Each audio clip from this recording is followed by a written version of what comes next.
We're all trying our hardest to make a little bit of a difference and to help out. It's the least we can do, and unfortunately we're used to this.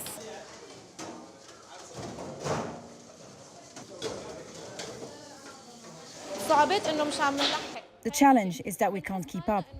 We feel like we are just a drop in the ocean. I mean, 700, you feel like it's not a lot.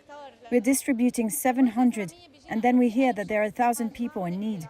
We are not able to. We are at maximum capacity in the kitchen. We feel like we haven't done anything. That's the hard part. But at the same time, at least we're able to cover, even if 1% of the needs. We're starting to receive help from all over Lebanon and to be able to expand our capacity, to be able to cook. We wish that we didn't have to do this. This is the basic duty that we must carry out for our brothers and sisters, the displaced.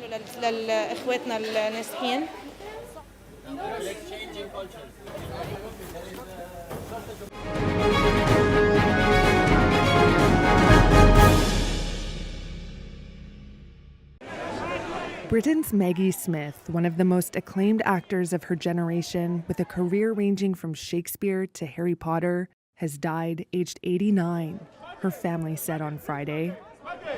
Smith is one of the few actors to win the treble of an Oscar, an Emmy, and Tony in 7 decades on stage and screen, becoming a star known for her sharp intelligence and waspish wit. She died in hospital in London early on Friday. An intensely private person, she was with friends and family at the end, her son said in a statement. Her long career started on the stage in the 1950s. Doing something on the stage at the National the other night was so extraordinary. But in the 21st century, she was best known as Professor McGonagall in all 7 Harry Potter movies.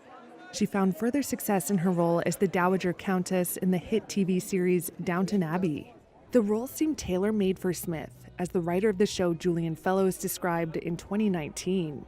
She always gets the line absolutely right.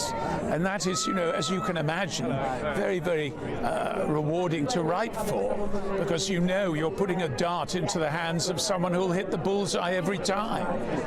Her first Academy Award nomination came for her turn playing Desdemona in Othello in 1965, before going on to win an Oscar for her depiction of an Edinburgh schoolmistress in the prime of Miss Jean Brodie in 1969. Her second Oscar came for her supporting role in the 1978 comedy California Suite. Not limited to the silver screen, Smith received critical acclaim on stage for multiple roles in the West End throughout her career. In 1990, she was knighted by Queen Elizabeth and became a dame. British Prime Minister Keir Starmer said Smith is a true national treasure whose work will be cherished for generations to come.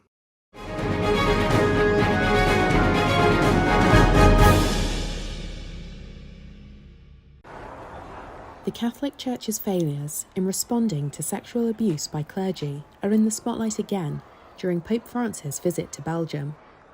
Acknowledging the issue, the Pope addressed Brussels' Kokelberg Basilica on Saturday.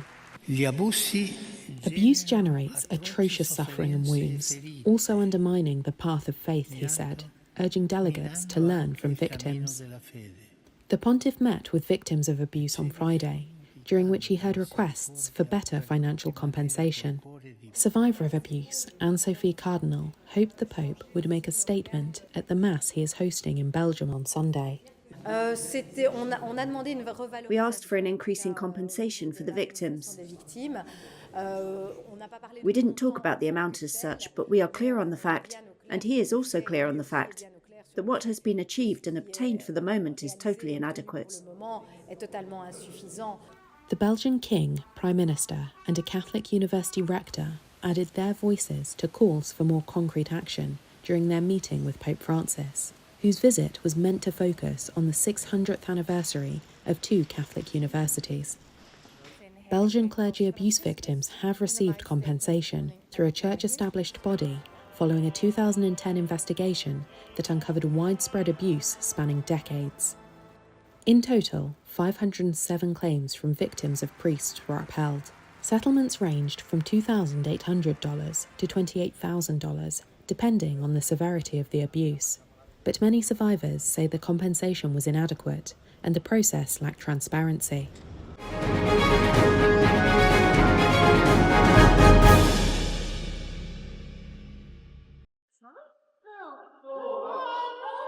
Three activists from Just Stop Oil threw soup at two of Vincent van Gogh's Sunflowers paintings in London's National Gallery on Friday.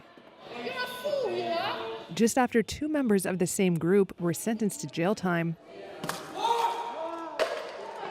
for doing the same thing in 2022.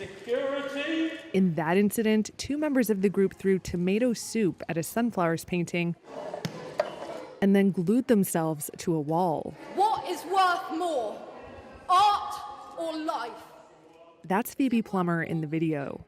The now 23-year-old was handed a 2-year prison sentence for a criminal damage charge, plus an additional 3 months for the relatively new offense of interfering with the use of key national infrastructure. We cannot afford new oil and gas. The other activist from 2022 was Anna Holland, who was sentenced to 20 months. The pair had pleaded not guilty. Prosecutors said the soup toss caused over $13,000 worth of damage to the painting's frame. The work itself was behind a protective screen. It was undamaged and went back on display the same day. The judge said the pair had no right to do what they did, adding, quote, "Your arrogance in thinking otherwise deserves the strongest condemnation." Plummer said she was being made a political prisoner, an assertion that drew a critical rebuke from the judge. There's been a wider crackdown on protest movements in Britain and across Europe. In July, 5 members of Just Stop Oil were jailed for at least 4 years for conspiracy to block London's M25 highway. They were the longest sentences ever imposed for a non-violent protest in Britain. Friday's soup throwers targeted one Van Gogh painting owned by the London Gallery, the same one struck in 2022, and another on loan. The National Gallery said 3 people had been arrested and no damage had been done to the paintings.